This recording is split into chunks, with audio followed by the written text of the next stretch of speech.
sa likod ng pinto. May mga pagkakataon sa buhay na akala mo, ikaw lang ang nasa bahay. Tahimik, sarado ang lahat ng pinto, patay ang ilaw. Pero minsan, may isang pinto na ayaw magpasara at kapag bumukas iyon, hindi mo nagugustuhing malaman kung ano ang nasa likod. Ito ang kwento ng Sa Likod ng Pinto. Lumipat si Carlo sa lumang bahay ng kanyang lola sa probinsya. Mag-isa lang siya roon. Ang bahay ay kahoy, luma na, at maraming kwartong hindi ginagamit. Sa dulo ng hallway, may isang pintong laging nakasara. Mabigat, madilim ang pintura, at may kalawang ang doorknob. Ayon sa kanyang lola noon, "Huwag mong bubuksan ang pintong yan." Hindi naman naniwala si Carlo. Lumang kwento lang siguro para takutin siya. Unang gabi niya sa bahay, tahimik hanggang sa may narinig siya. Tok! Tok!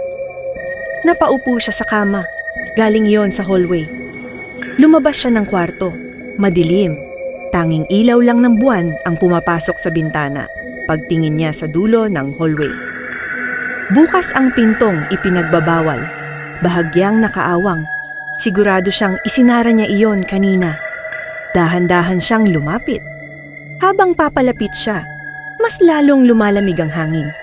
At may naririnig siyang mahina, parang may bumubulong. Sinilip niya ang loob. Walang laman. Lumang aparador, sirang kama, alikabok sa sahig. Pero sa gitna ng kwarto, may bakas ng paa, parang basa. At papunta ang mga bakas, palabas ng kwarto, patungo sa kanyang likuran. Bigla siyang napalingon. Wala. Tahimik. Mabilis niyang isinara ang pinto at bumalik sa kwarto niya. Pinilit niyang matulog. Eksaktong 3:00 ng madaling araw. SFX. Malakas na pagkatok. Tok! Tok! Tok! Nagising siya. Ngayon, hindi na sa hallway. Sa loob ng kanyang kwarto. Dahan-dahan siyang tumingin sa pinto ng kwarto niya. Unti-unti itong bumubukas. Hindi niya maalala na iniwang nakaawang yon. May naririnig siyang paghinga. Mabagal, malalim, at may boses. "Bakit mo binuksan?" Nanlamig ang buong katawan niya. Hindi siya makagalaw. Sa dilim, may nakita siyang hugis. Isang anino ng tao. Nakatayo sa paanan ng kanyang kama. Hindi gumagalaw, nakatitig lang. Kinabukasan, nanginginig si Carlo na tinawagan ang matandang kapitbahay. Tinanong niya kung may nangyari ba noon sa bahay. Biglang nag-iba ang ekspresyon ng matanda. "Yung silid sa dulo?" Tanong nito. Tumango si Carlo. May nakulong daw doon. Isang lalaki. Pinaghinala ang baliw.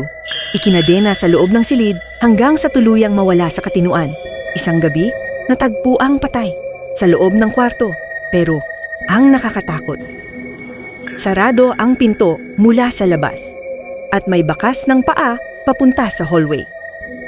Nang gabing iyon, nagpasya si Carlo na umalis. Nag-empake siya agad. Habang inilalagay niya ang huling gamit sa bag, narinig niya ulit ang pagkatok. Hindi sa hallway, hindi sa pinto, sa ilalim ng kama. Unti-unti siyang napaluhod at sumilip sa ilalim. Walang tao, pero may mukha. Dikit na dikit sa sahig, maputla, nakangiti at bumubulong. "Dito ka na!" Biglang may humawak sa kanyang paa mula sa ilalim ng kama. Sumigaw siya at biglang tumahimik ang lahat.